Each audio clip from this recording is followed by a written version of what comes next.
It felt like freedom at first, like I was finally breathing again, like I had chosen myself after years of feeling invisible.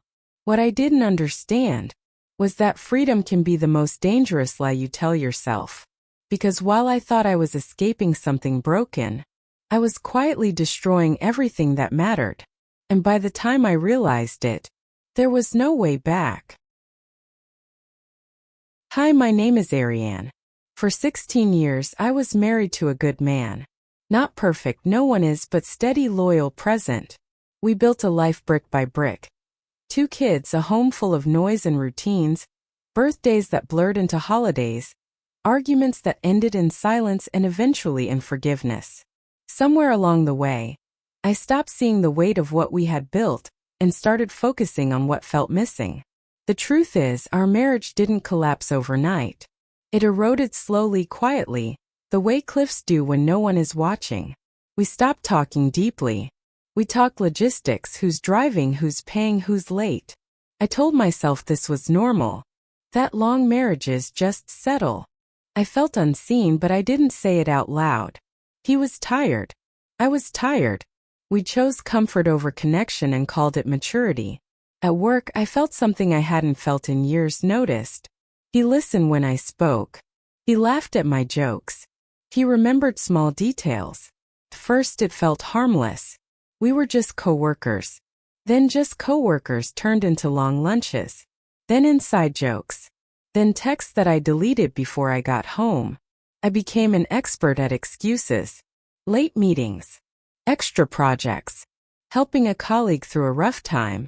I told myself I deserved this attention because my marriage was already broken. That's the lie I repeated until it sounded like truth. The affair didn't feel reckless at first. It felt controlled. I thought I was managing 2 separate worlds. I thought I was careful. I thought wrong. The night everything shattered is burned into me. I remember how ordinary it looked. Dinner dishes in the sink. One of my kids asking about a school project. My husband sitting on the couch, quiet in a way that felt heavy instead of tired. He didn't yell. He didn't cry. He held up his phone and showed me what I thought I had hidden. Private photos, messages I never imagined he would see. There was no speech I could give that would fix that moment. No explanation that wouldn't sound like betrayal, because that's what it was. I watched 16 years collapse into a silence so loud it made my chest hurt.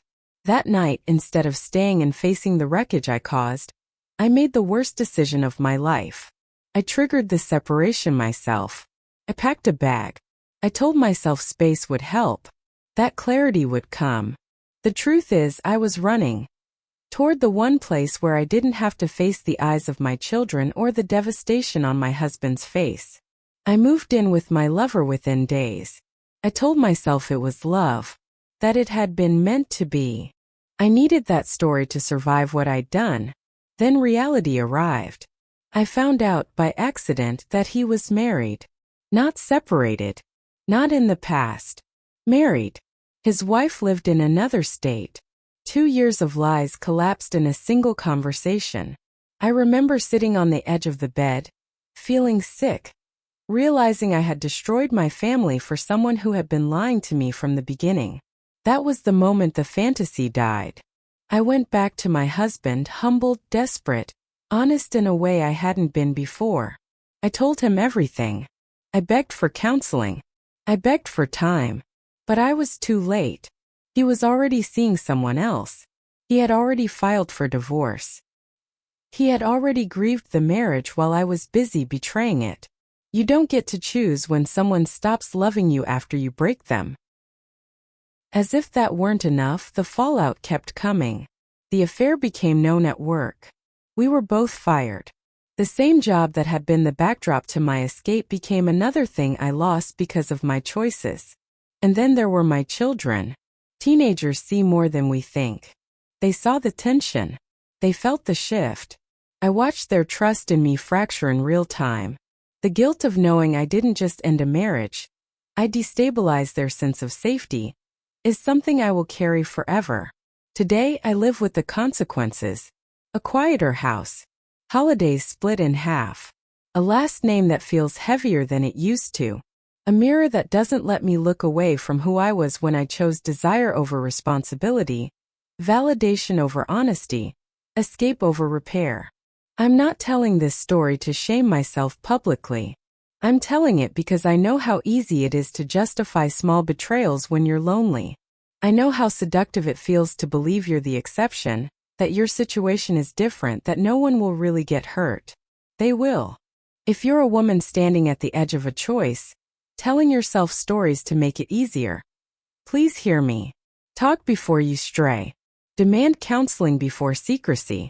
End things cleanly if you must, but don't destroy people who trust you because you're afraid to face hard conversations.